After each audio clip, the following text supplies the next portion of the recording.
Bienvenidos a una nueva inmersión analítica bajo el sello inconfundible del Valdés Academic Podcast. La verdad es que yo estoy súper emocionada de estar aquí para explorar esos conocimientos que marcan una diferencia radical en el día a día de la profesión. Y yo encantado de acompañarte en este análisis tan profundo. Bueno, es que es un tema realmente apasionante. Totalmente. Y nuestra misión en la sesión de hoy es clarísima. Vamos a extraer las pepitas de oro absoluto del módulo 3 del curso de Técnico en Salud e Higiene Capilar. Eso es. Y hay que decirlo desde el minuto 1. La filosofía que impulsa todo esto desde Valdés Academy es la pasión por una educación de calidad, accesible y con un objetivo innegociable. Que no es otro que convertir a quienes nos escuchan en auténticos expertos del sector de la peluquería, la barbería y la estética. Exacto, porque no se trata simplemente de pasar la tijera o de aplicar un color que esté de moda. Se trata de dominar la ciencia real que hay detrás de cada cabeza que entra por la puerta del salón. Y es una ciencia verdaderamente fascinante. Hoy vamos a adentrarnos en la tricología básica y en las afecciones del cuero cabelludo que absolutamente todo profesional se va a encontrar frente al espejo. Ya te digo. Desde la descamación y la seborrea hasta, los distintos rostros de la alopecia. Comprender el porqué fisiológico de todo esto es, sin lugar a duda, la línea divisoria que separa a un simple cortador de pelo de un verdadero técnico capilar que aporta soluciones reales. Vale, vamos a desglosar esto. Empecemos por la base, el verdadero mapa del tesoro capilar que es la tricología. La palabra en sí proviene del griego trikos, que significa cabello. Y en la peluquería y barbería moderna, tener este conocimiento ya no es un extra opcional para adornar el currículum, vamos. ¿Qué va, qué va? Es una herramienta de trabajo fundamental desde el momento en que alguien se sienta en el lavacabezas. Totalmente. A ver, es que no se puede construir un edificio sin entender los cimientos. Del mismo modo que no se puede tratar el cabello sin conocer su estructura íntima, y muy especialmente la piel que lo sostiene y lo alimenta. Claro. Y para entender esa estructura hay una combinatoria clave que cada profesional debe dominar. Por un lado, tenemos los tipos de cabello, que van del tipo 1 al 4. Eso es. El tipo 1 es ese cabello liso, con fibras súper alineadas por donde el sebo desciende casi como si fuera un tobogán. Sí, que tiende a engrasarse súper rápido. Exacto. Y si la textura es fina, pues puede ser de una fragilidad extrema. Luego pasamos al tipo 2, el ondulado, con esa leve forma de S que, tiene vida propia y tiende a encresparse a la mínima de cambio. Ya, el típico que con un poco de humedad se descontrola. Y luego el tipo 3 es el rizado, que es mucho más delicado, quebradizo y tremendamente propenso a la deshidratación. Sí. Y finalmente, el tipo 4, la textura afro o extremadamente rizada. A mí lo que me vuela la cabeza de este tipo 4 es la contradicción biológica, porque crece en zigzag. Claro, lo que provoca que su cutícula sea mucho menos compacta. Eso es. Es decir, es un cabello visualmente imponente, súper voluminoso, pero en realidad es extremadamente seco, frágil y deja escapar la humedad casi instantáneamente. Lo fascinante aquí es cómo esta primera variable, el tipo de cabello, choca de frente con la segunda variable, que es el estado del cuero cabelludo. La mezcla explosiva. Ese lienzo donde crece el pelo puede ser normal, con un equilibrio perfecto, o graso, donde las glándulas trabajan a destajo, seco, que genera esa sensación de tirantez constante, sensible, que reacciona con ardor a casi cualquier químico, o mixto, el clásico caso de raíces grasas y puntas secas. Y aquí es donde ocurre la magia o el desastre en el salón. Porque el error de diagnóstico más perjudicial y lamentablemente el más común es no truzar estas dos variables antes de abrir un bote de champú. Exactamente. A ver, imaginemos la típica situación en el salón. Llega alguien con un cabello tipo 4, afro, súper seco en las puntas. Sí. Y el instinto inicial es aplicar la mascarilla más densa y ultra hidratante del mercado. Pero resulta que esa persona tiene un cuero cabelludo graso o con tendencia a la asfixia folicular. Un peligro. Si aplicamos esos lípidos pesados desde la raíz, es una receta para el desastre, vamos. Totalmente. O el caso inverso, un cabello tipo 1, liso y fino, que tratamos con un champú astringente superagresivo, sin darnos cuenta de que su cuero cabelludo es altamente sensible y reactivo. Le dejamos la piel al rojo vivo. Es un despropósito estético y dermatológico. Y precisamente, hablando de pieles reactivas, esto nos lleva directos a la gran batalla diaria en los salones, la descamación. Tela con eso. Es fundamental trazar una línea muy gruesa entre la caspa seca y la dermatitis seborreica, porque el abordaje es diametralmente opuesto. Empecemos por la caspa seca, o pitiriasis simplex. La famosa nieve en los hombros. Visualmente, cualquier profesional la reconoce al instante. Son esas escamitas finas, blancas, muy secas, que caen con solo pasar el peine o sacudir un poco el cabello sobre una capa oscura. Sí, es muy evidente. Pero hay un detalle visual que es la clave absoluta para el diagnóstico en el sillón, y es que no hay inflamación. Exacto. El cuero cabelludo, debajo de esa descamación, está de un color normal, no está rojo ni irritado. Y para entender cómo tratarla, hay que mirar qué ocurre a nivel celular. En un cuero cabelludo sano, la epidermis es como una fábrica perfectamente sincronizada. Las células nacen, maduran y se desprenden de forma invisible en un ciclo de unos 28 días. Pero en la caspa seca, esa fábrica enloquece. Se acelera, ¿no? Brutalmente. El ciclo se reduce a la mitad, a unos 14 días. El resultado es que las células no tienen tiempo de madurar, se agrupan y se desprenden en forma de esas escamas visibles. Espera, pero si la fábrica se acelera, ¿qué es lo que aprieta el acelerador? Porque entiendo que las causas suelen ser externas, ¿verdad? Factores del día a día como... Principalmente sí. Hablamos de lavarse la cabeza con agua pelando de caliente, el uso continuado de cosméticos con sulfatos muy agresivos que barren el manto ácido de la piel, cambios bruscos de temperatura y, por supuesto, el estrés. Claro. Aunque el hongo malassezia convive en esa piel, en la caspa seca pura no está montando una fiesta agresiva. Simplemente hay una descamación acelerada. Entonces, cuando esa persona se sienta en el salón, el tacto del profesional tiene que ser exquisito. Nada de frotar como si estuviéramos lijando madera. ¿Qué va? ¿Eso es lo peor? Se recomiendan champús muy suaves que incorporen ingredientes como el ácido salicílico en concentraciones bajitas. Es genial porque hace un efecto peeling suave, desprendiendo las escamas sin agredir. Sí, o ingredientes como la piroctonaolamina, el aloe vera o la niacinamida para calmar. Pero aquí entra la labor educativa del técnico capilar. Hay que advertir a la clientela sobre ese error monumental que cometen en casa. Se rascan con fuerza con las uñas o se lavan 3 veces al día pensando que así van a limpiar la caspa. Ese frotamiento agresivo es echar gasolina al fuego, de verdad. Solo consigue irritar una piel que ya está trabajando a marchas forzadas. Ya. Ahora, pongamos esto en contraste con el otro gran gigante de la descamación, la dermatitis seborreica. Si la caspa seca es como polvillo blanco inofensivo, la dermatitis es otra historia. Aquí vemos escamas mucho más grandes, gruesas, con un tono amarillento o grisáceo. Sí, se nota la diferencia. Tienen un aspecto grasiento y, lo más importante, se quedan pegadas, adheridas fuertemente al cuero cabelludo e incluso a la base del tallo capilar. Y la gran diferencia visual es que hay eritema. Exacto, hay un enrojecimiento evidente, zonas irritadas y un picor que quien lo padece describe como insoportable. Madre mía, la incomodidad de quien entra al salón con un brote fuerte tiene que ser tremenda. He leído que esto se describe como una tormenta perfecta fisiológica. Tal cual. Pero ¿cómo se forma exactamente esa tormenta? Porque no es solo exceso de grasa. No. Intervienen 3 factores que se retroalimentan. El primer frente de la tormenta es la hiperseborrea, una producción masiva de sebo que, además, a veces tiene una composición alterada. Vale. El segundo frente es nuestro viejo conocido, el hongo malassezia. A este hongo le encantan los lípidos, así que, ante ese buffet libre de sebo, prolifera descontroladamente. Claro, se pone las botas. Exactamente. Al comerse esa grasa, el hongo excreta ácidos grasos libres que son superirritantes. Y ahí entra el tercer frente, el sistema inmunológico de la persona. Que reacciona, supongo. Sí, detecta esos metabolitos irritantes y lanza una respuesta hiperreactiva, generando esa inflamación crónica, el enrojecimiento y el picor. Es un pez que se muerde la cola. Tela con el proceso.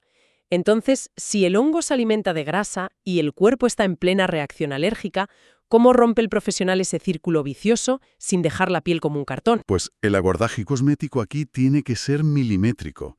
Se utilizan principios activos muy específicos como el ketoconazol, la ciclopiroxolamina o calmantes potentes como el zinc PCA y la avena coloidal.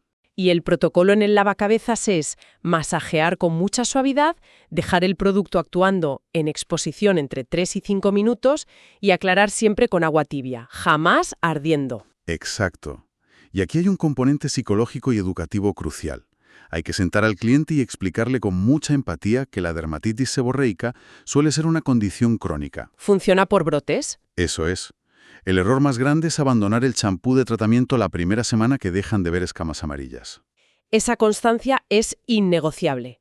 Es la única manera de mantener el microbioma a raya y espaciar los brotes en el tiempo. Totalmente. Y fíjate que todo esto nos lleva, de manera casi obligada, a analizar el combustible de esa dermatitis, la seborrea. Exacto, el famoso cuero cabelludo graso. La seborrea, en términos simples, es una hipersecreción sebácea. Las glándulas sebáceas están trabajando horas extras. Visualmente, el cabello se apelmaza en la raíz apenas unas horas después de lavarlo, pierde todo el volumen, se ve brillante y genera una necesidad casi obsesiva de lavado en quien lo sufre. Pero aquí hay que hacer una pausa importante. Es vital que el profesional comprenda y le transmita al cliente que el sebo no es el villano de la película. ¿Qué va? ¿Al revés? De hecho, tiene funciones fisiológicas críticas. Lubrica la fibra capilar para que no se parta, forma una parte esencial del manto hidrolipídico que nos protege de bacterias externas, regula el pH de la piel y sella la humedad para evitar la deshidratación. Entonces el problema no es el sebo. Es la hiperactividad de la glándula. Y esa hiperactividad tiene muchos disparadores. Una carga genética fuerte, dietas saturadas de azúcares y ultraprocesados, el estrés crónico, que dispara el cortisol por las nubes. Y sobre todo las hormonas androgénicas. Exacto. Muy específicamente la DHT, que actúa como un interruptor encendiendo la glándula al máximo. Aquí es donde se pone realmente interesante. Hay un error de concepto enorme en el sector, y es pensar que el objetivo ante un cuero cabelludo graso es erradicar la grasa por completo. Un error garrafal. Eliminarla es un fallo catastrófico. El objetivo real de un técnico capilar es regularla. Si intentamos arrasar con el sebo utilizando sulfatos ultraintensos o lavando agresivamente, provocamos un efecto rebote de manual. ¿Totalmente? El organismo, que es muy sabio, detecta que le han robado su barrera de protección y manda una señal de emergencia a la glándula sebácea en plan: peligro, sequedad extrema, produce el doble de sebo, ya. Es pura supervivencia biológica. Por eso, el abordaje en el salón y la recomendación para casa debe centrarse en la suavidad y la regulación térmica y química. El zinc PCA del que hablábamos antes es una maravilla para esto. Actúa casi como un termostato natural para las glándulas. Sí, funciona genial. También funcionan de maravilla los extractos purificantes como la ortiga blanca, la bardana o el uso de arcillas naturales como el caolín. Tienen la capacidad de absorber el exceso de grasa como una esponja, pero sin dejar la piel desprotegida. ¿Y la rutina de lavado? A ver, hay que educar al cliente. Se puede lavar cada 1 o 2 días, no pasa nada, pero con agua tibia. Y hay que romperles esa manía tremenda de estarse tocando el pelo constantemente o rascarse el cuero cabelludo cuando están aburridos frente al ordenador. Ese masaje involuntario estimula la glándula y además transfiere toda la suciedad de las manos. Y volvemos al factor humano. Explicarle a una persona que su seborrea no se debe a que sea sucia o con mala higiene, sino que es una condición dermatológica ligada a hormonas o estrés, les quita un peso de encima monumental. Claro, ese nivel de asesoramiento libera mucha ansiedad. Y ya que hablamos de esa ansiedad profunda que se vive en la silla del salón, creo que nada asusta más a quien nos visita que notar que está perdiendo densidad. Sin duda. Llegamos a las 3 caras de la alopecia: la androgénica, la areata y la difusa. Empecemos por la que más vemos en el día a día, la alopecia androgénica o calvicie común, que tiene ese doble componente genético y hormonal. Así es. Y el mecanismo fisiológico clave que cada profesional debe reconocer aquí es la miniaturización folicular. ¿Qué está pasando ahí abajo exactamente? Pues en personas con esa herencia genética, sus folículos pilosos desarrollan una sensibilidad extrema a la hormona DHT. Esta hormona ataca al folículo acortando drásticamente la fase anágena, que es la fase de crecimiento del pelo. Vale. A la vez, alarga la fase telógena, la de reposo. El resultado no es que el pelo se caiga de golpe un martes, sino que, ciclo tras ciclo, el cabello nuevo que nace es cada vez más fino, más corto y más débil. Se va transformando en un vello casi invisible. Exacto, hasta que el folículo se atrofia, pierde su anclaje y se cierra. Es un desgaste progresivo. Y visualmente, los patrones de presentación son súper distintos entre hombres y mujeres, lo cual requiere un ojo clínico agudo en el salón. Totalmente. En el patrón masculino vemos ese retroceso clásico en la línea frontal, las famosas entradas que van avanzando y un clareo en la coronilla. hasta que ambas zonas se unen formando esa herradura de pelo que sobrevive en los laterales y la nuca. Eso es. Sin embargo, en el patrón femenino, la línea frontal suele mantenerse intacta. La pérdida es mucho más difusa, se centra en la zona superior y se hace muy evidente al hacer la raya del peinado, que cada vez se ve más ancha. Rara vez llegan a una calvicie total, pero el impacto psicológico es devastador. Completamente. Y aunque el tratamiento para revertir esa miniaturización pertenece al ámbito médico, con fármacos como el minoxidil o la finasterida, el técnico capilar tiene un papel estético y emocional vital. Acompañar en ese proceso es un arte, de verdad. Hablamos de recomendar lociones estimulantes de apoyo, pero sobre todo dominar las técnicas de camuflaje. Un buen corte estratégico que redistribuya los volúmenes para disimular zonas despobladas. Sí, o el uso maestro del color para crear ilusiones ópticas de mayor densidad. O educar a la clientela en el uso de polvos redensificadores de queratina para el día a día. Es devolverles la seguridad al mirarse al espejo. Es fundamental. Pero luego tenemos otra cara de la moneda, mucho más impactante, la alopecia areata. Imaginemos la escena. Viene un cliente de toda la vida a hacerse un retoque de color, le apartas el cabello en la zona de la nuca con el peine y de repente ves una placa del tamaño de una moneda de 2 euros. Completamente lisa. No hay descamación, no hay rojez, la piel está pálida y suave. Y en los bordes ves esos pelitos cortos, gruesos arriba y finos en la base, los llamados pelos en signo de exclamación. Esos pelos son el chivato visual definitivo. La alopecia areata es un shock, porque su aparición es súbita. Muy de golpe. A diferencia de la androgénica, aquí el origen es puramente autoinmune. Por razones que mezclan predisposición genética con desencadenantes como un estrés emocional brutal, el sistema inmunológico se confunde. Y ataca al propio cuerpo. Exacto. Los linfocitos T deciden que el bulbo piloso es un enemigo externo y lo atacan en plena fase de crecimiento, paralizando su actividad. Lo fundamental que debe saber el profesional es que en las fases iniciales, ese folículo no está destruido. No. ¿No? Simplemente está apagado o en estado de shock por el ataque inflamatorio. Espera un momento. Si el folículo está simplemente apagado y sufriendo un ataque interno, ¿por qué todavía se ven en algunos sitios a gente intentando dar masajes súper vigorosos con cepillos duros en esas calvas para estimular el riego sanguíneo? Pues porque es fruto del desconocimiento. Y aquí seré muy tajante. Un técnico capilar con ética y formación jamás debe hacer eso. La regla de oro en el salón ante una placa de alopecia areata es no agredir. Claro, tiene todo el sentido. Frotar intensamente, aplicar químicos fuertes o lociones abrasivas en una zona que está sufriendo un ataque autoinmune es una negligencia. Tampoco se deben prometer falsas curas con champús milagrosos. Por supuesto. Y por favor, nunca atribuir esa caída a causas esotéricas, bloqueos de los chakras o malas energías. Es una enfermedad autoinmune seria. Requiere derivación inmediata al dermatólogo, que es quien tiene la potestad de infiltrar corticoides o pautar inmunomoduladores. El salón acompaña, no cura la autoinmunidad. Esa claridad es vital para no jugar con la desesperación de la gente. Y hablando de desesperación, llegamos a la tercera cara, la alopecia difusa, o efluvio telógeno cuando ocurre de forma abrupta. Esta es la que más pánico genera de primeras. A ver, es normal que salten todas las alarmas cuando alguien llega al salón al borde del llanto porque siente que se queda sin pelo en cuestión de semanas. Pierden mechones enteros en la ducha, la almohada amanece llena de pelo, el cepillo da miedo verlo. Sí. No hay placas redondas, sino una pérdida masiva de volumen en toda la cabeza. Sienten que el cuero cabelludo se transparenta por todas partes. Es una angustia totalmente comprensible. Pero aquí el profesional tiene el gran poder de aportar tranquilidad mediante el conocimiento. ¿Y cómo explicamos esto? Pues dejando claro que la alopecia difusa no es una enfermedad del folículo piloso, es en realidad un síntoma.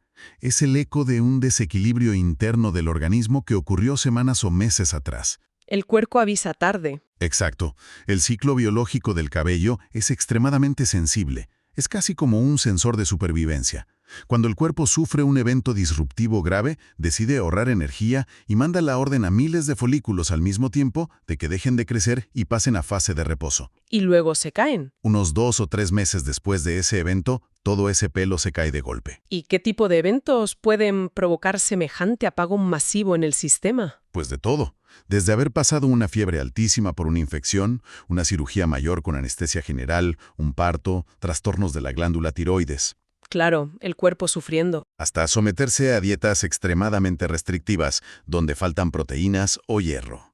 Y por supuesto, picos de estrés emocional agudo o prolongado. Entonces, el mensaje que el profesional debe grabar a fuego en la mente del cliente es que el folículo sigue ahí, intacto. Es una pausa biológica transitoria. Totalmente.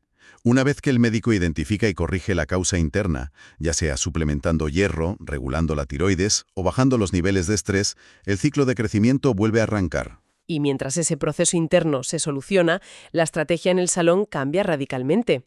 Usamos shampoos dermocalmantes, enseñamos a desenredar sin dar tirones para no arrancar el pelo que está débil.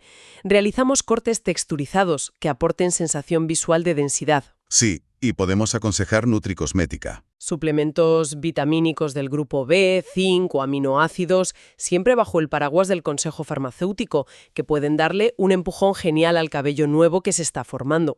Es un enfoque de cuidado integral de 360 grados, minimizar el impacto visual, cuidar el tallo existente y sobre todo dar una perspectiva basada en la ciencia, realista pero esperanzadora.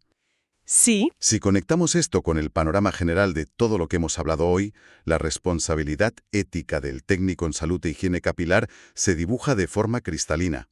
Es cierto que el sillón de la barbería o el salón no es una camilla de hospital. Obvio. Pero indiscutiblemente es la primera línea de observación de la salud de una persona. Es la delgada línea del técnico capilar. Saber hasta dónde llegan nuestras competencias y cuándo levantar el teléfono. Y hay banderas rojas muy claras donde el protocolo exige derivar a la persona a un dermatólogo sin perder un segundo. ¿Cuáles destacarías? Pues si aplicamos un protocolo cosmético para la caspa o la seborrea, y tras 4 semanas no hay ni la más mínima mejora.